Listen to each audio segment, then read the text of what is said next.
हे शिव भगवान, मैंने आपके व्रत रखे। हे माता, मैंने आपके 16 शुक्र के व्रत रखे। आपने मुझे क्या दिया? हमारे इतने गुंडे कर्म थे, मेरे लड़के का उसने से पहले उजाड़ दिया। हे भगवान, मैं क्या करूं? बचपन में ही मेरे बच्चों के वो आपको उठा लिया। मैंने तन मन धन से आपकी भक्ति की, आपने मुझे क्या दिया?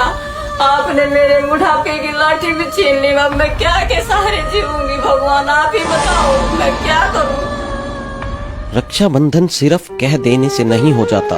असली रक्षाबंधन वो है जो आपके अपनों को हौसला दे, आपके प्यारों की सचमुच रक्षा करे, बीमारियों से, दुखों से, अकाल मौत से। हर साल इसी रिश्ते की एक नई गांठ बांधी जाती है, पर क्या सचमुच भाई की रक्षा हो पाती है? क्या बहन की रक्षा भाई कर पाता है? क्या भाई बहन का प्यार बना रह जाता है? अगर ऐसा होता तो कभी कोई भाई मरता ही ना ही किसी भाई की बहन का बलात्कार होता। हिंदू समाज हर साल रक्षाबंधन मनाता है। समाज को चाहिए कि इत्मीनान से, आराम से देखें, सोचें कि सच में वो क्या है जिससे हर भाई और बहन की रक्षा हो, जिससे किसी बहन की तरफ कोई गैर मर्द गलत नजर से न देखे, किसी भी बहन का रेप ना हो, कोई भी भाई या बहन बीमारियों से ग्रस्त ना हो, भाई या बहन अकाल मौत ना मरे। वो पूर्ण परमात्मा है जो सच में हर किसी की रक्षा कर सकता है। वो पूर्ण परमात्मा है जो जानता है कि कौन किस कारण से दुखी है,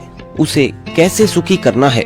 वो पूर्ण परमात्मा है जो हमेशा सबको सुख, धन और तमाम खुशियाँ दे सकता है, लेकिन किसी से लड़ता नहीं, किसी पर एहसान नहीं जताता। भारत में हर वर्ष रक्षाबंधन के दिन लाखों भाई किसी न किसी कारण अपनी जान गंवा बैठते हैं।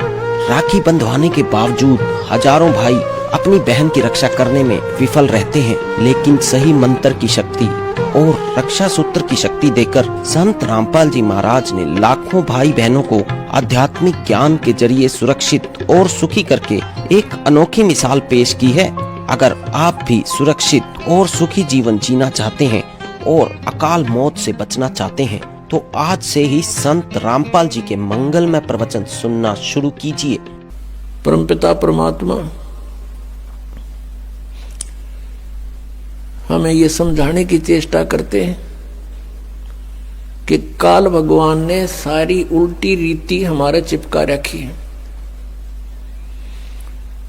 हम इस काल के जाल में इतने फंस गए हैं, फिर हमारा एक समाज बन गया है। उस समाज के अनुकूल हमें सभी सुविधाएं नहीं मिलती है, तो हमें फिर बहुत परेशानियां होती हैं बिना ज्ञान के।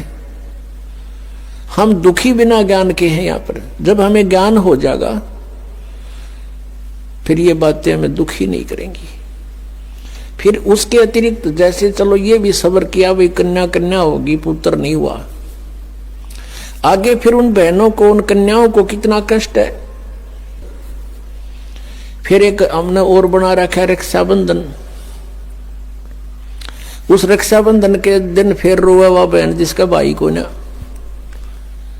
बताओ वो रक्षा कर देगा अपनी बहन की? वो भाई जो रक्षाबंधन जिसका बांधन जावे है कि मेरी रक्षा करिए भाई तू। एक बहन बता रही थी कि रक्षाबंधन के दिन, नाम लेने से पहले की बात है, नाम लेने के बाद हम नहीं करते ये, क्योंकि हमें पता लग जाता है। अब उसको ज्ञान हुआ उस बात का कि मैं अपने भाई के घर गई हुई थी, अपने मायके,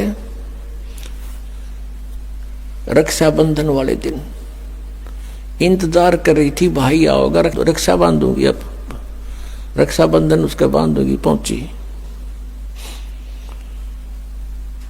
भाई नहीं आया, उसका शव आया। उस दिन एक्सीडेंट हो गया, दुर्घटना होगी, टक्कर मार कर रोए सारा परिवार। अब जो भाई अपनी ही रक्षा नहीं कर सकता, बहन की कहां से कर देगा? अब क्या कहें? अब रो रहे हैं टक्कर मार के बेचारे। तो पुण्यात्माओं, ये सोचना पड़ेगा कि जिसका जितना समय, जिसका संयोग